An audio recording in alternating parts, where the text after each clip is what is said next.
Bene data bakundwa b'umwami Yesu Kristo, mwese abakurikira izi nyigisho tubahaye ikaze mu biganiro bya Saveur Divine. Ibi biganiro mu bitegurirwa n'abavugabutumwa bwiza batandukanye, akaba ari umuhamagaro ugendera ku ijambo ry'Imana byanditse mu gitabo cy'ubutumwa bwiza uko bwanditswe na Matayo ibice 24 umurongo wa 14. Kandi ubutumwa bwiza bw'ubwami buzigishwa mu isi yose ngo bube ubuhamya bwo guhamiriza amahanga yose, nibwo imperuka izahera ko ize. Ibi biganiro mubikurikira ku channel ya YouTube yitwa Saveur Divine. Tubifurije kugubwa neza. Imana Data ari nayo So ibaha umugisha.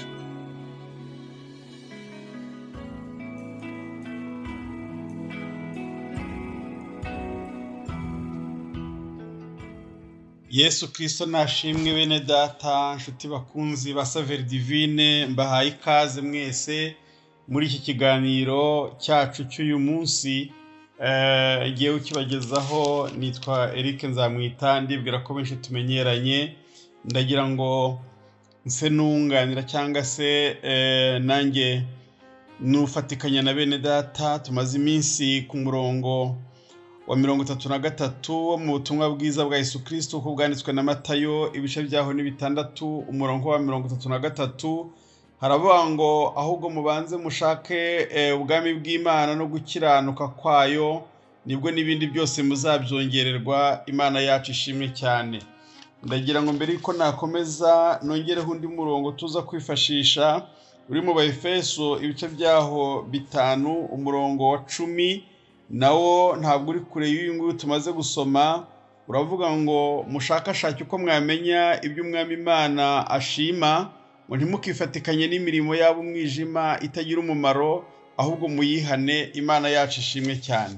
Bene data, nshuti z'umusaraba, ndagira ngo tuganire kuri aya magambo muri uyu mwanya avuga cyangwa se ari mu bihamya by'ibyo Yesu yihamirije. Ari mu magambo ku bafite Bibiliya zimeze cyangwa se zimeze nk'iyo mfite. Aya ni amagambo Yesu yivugiye. Icyo nshatse kuvuga, yandikishije inyuguti itukura. Hari Bibiliya zimwe abantu dutunze amagambo yasohotse mu kanwa ka Yesu yandikishije iyindi kureri. Rero ndi kuyabona hano. Namwe mu magambo Yesu yavuze, yaravuze ngo ahubwo mubanze mushake ubwami bw'Imana no gukiranuka kwayo, nibwo n'ibindi byose muzabyongererwa. Imana yacu ishimwe. Iyo avuze ngo mubanze, ni ukuvuga ko hari urutonde rw'ibindi, hari liste y'ibindi bintu bikenerwa nk'uko abigisha abandi babivuze, kandi nanjye sindi kure yabyo. Birahari, ibikenerwa bya buri munsi birahari. Ariko mu bantu bamenyereye ibintu by'ubuyobozi, byo bakunze kwita leadership, cyangwa se n'umuntu ukunze kunoza umurimo we mu mikorere ya buri munsi, yaba yikorera yaba ayoborwa cyangwa se ayobora abandi, hari ibintu bigera kuri 5 agomba gushyira ku rutonde mu minsi ye y'ubuzima bwe bwose, chaque jour. Ibi ni ibintu nagize intego bitewe naho nagiye nyura mu kazi gasanzwe katari nako mu murimo w'Imana, bitewe n'amaserivisi umuntu aba yaragiye akoramo. Ngewe iyo mbyutse biri muri attitude cyangwa se biri muri mu bintu nkora nk'umwitozo buri munsi. Ndibaza ngo ngiye gukora iki, ni ikihe gikorwa. Ngafata agapost-it cyangwa se aka notebook cyangwa se akagenda, bitewe n'akantu ukoresha naho uri, na akantu wifashisha cahier de mémoire. Uravuga ati ni iki nateganije gukora uyu munsi, icyo ni igikorwa. Kabiri, ndagikora ryari, icyo mu cyongereza bakunze kwita ni deadline, durée d'action. Iki gikorwa gifite igihe kingana iki. Mujye mubona abantu bapatana amazu muri contrat ashyiramo ngo iyi nzu mpatanye nzayiguha mu mezi 5 cyangwa 6 cyangwa umwaka, bitewe n'uko ingana. Ngiye gukora uyu muhanda, tuzawukora umwaka cyangwa imyaka 2. Ni ukuvuga ngo muri ya contrat iyo urengeje igihe wavuze bicirirwa amande cyangwa se birahanirwa. Reka nihute kuko atari cyo nshaka kugeraho. 3, urandika ukavuga ngo iki gikorwa ndagikora gute, kizakorwa gute, muri kontra y'ikintu ugiye gukora hazamo icyo bita quality service cyangwa se service de qualité. Iki kintu wateguye iki ni igiki ngiye gukora, ndagikora ryari, ariko kiranakorwa gute, service de qualité y'icyo kintu. Akandi kantu ka 4 nakavuga ngo ndagikorera hehe, miriye cyangwa se riye ahantu icyo gikorwa ngomba kugikora. Noneho ariko muri ibyo byose mvuze kuri iyo liste wateguye uravuga ngo niba ari ibikorwa 5 ufite ku munsi, niba ari activity ni iyihe mbanza, ni iyihe nkurikiza. Iyo ujya gukora urwo rutonde rwabyo rero ureba icyambere ikikenewe, ikihutirwa, igifite umumaro gusumbya ibindi, ukabanza ibyo. Kuko hari igihe waza kunanirwa cyangwa amasaka gushirana cyangwa ibikoresho bikagushirana cyangwa se circumstances zishobora kuza hakazamo indampeshoma ikaba yatuma utarangiza ibyo bintu byose wateguye. Ariko ngo ubwo mfite ibikorwa 5 kuri liste y'ibyo ngomba gukora uyu munsi, ikibanza ni iki, kandi nta gupfa gutriya, ahubwo ubanza icyo ugomba kubanza kigomba kuba gifite impamvu ukibanje. Imana yacu ishimwe. N'uyu mwanditsi rero wadutumyeho rero umwami wacu Yesu Kristo aravuga ngo ndabizi ko mu buzima bwa minsi yose mufite ibintu muzakenera mu buzima wacu. Wigishije ejo yabivuzeho neza witwa Odeta.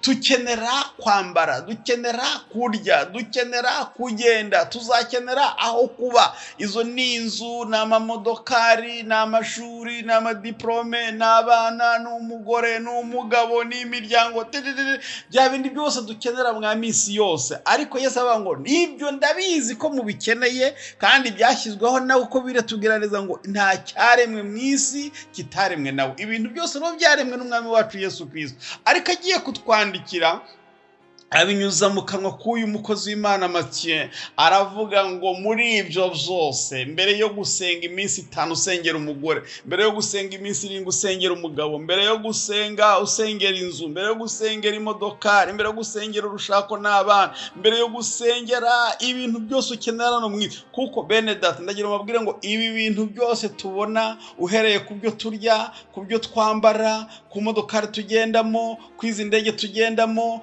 amatre kuba yakoresha nk'aha turi, amametro na za tram, uburyo bwari bwo bwose, imyambaro wambaye n'iyo utarambara, n'iyo uzambara, iyakozwe n'iyo utarakorwa.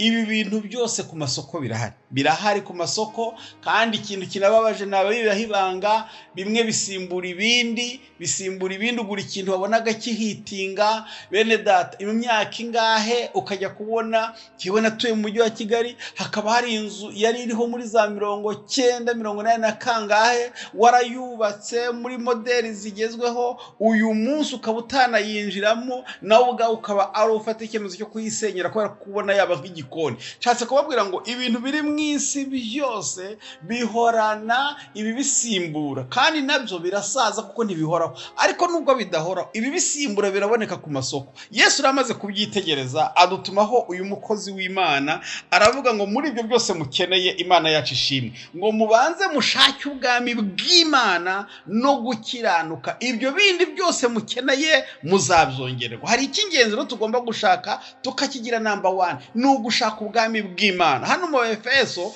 hatubwiye ngo mushakashake uko mwamenya ibyo umwami ashima. Efeso 5:10, Efesiye chapitre 5 verset 10, ngo mushakashake uko mwamenya ibyo umwami Imana ashima, ngo ntimukifatikanye n'imirimo yabo umwijima itagira umumaro, ngo ahubwo muyihane. Yukomeje gusoma mu murongo ngo hepfo yaho ngo ndetse ng'ibikorwa nabo ngo ntibikwiye no kuvugwa. Ibyo rero biragatsindwa ntibikagere muri twe, ahubwo tuvuge ngo Mana, ubwo dushyize imbere ibintu by'umumaro, niba dukeneye kwiga, dukeneye kurya, kandi muzi ko titire y'amagambo iravuga ngo ntimukiganyire. Ibyo byose umwami Imana abizi ko tubikeneye, ariko aravuga ngo hari icy'ingenzi. Wacu yatanze urugero ejo avuga ku kintu bita ubwasisi cyangwa se ikintu bita inyongezo. Hari abantu bajya bishimira inyongezo bakibagirwa ibyo bahashye, kandi ibyo bahashye aribyo byari bifite umumaro gusumba ibyo babongeje. Ikigeretse kwibyo hano mu bihugu kubera ko bazi ko ibyo bintu bimotiva umuguzi babitanga ku bwinshi. Kubera iki?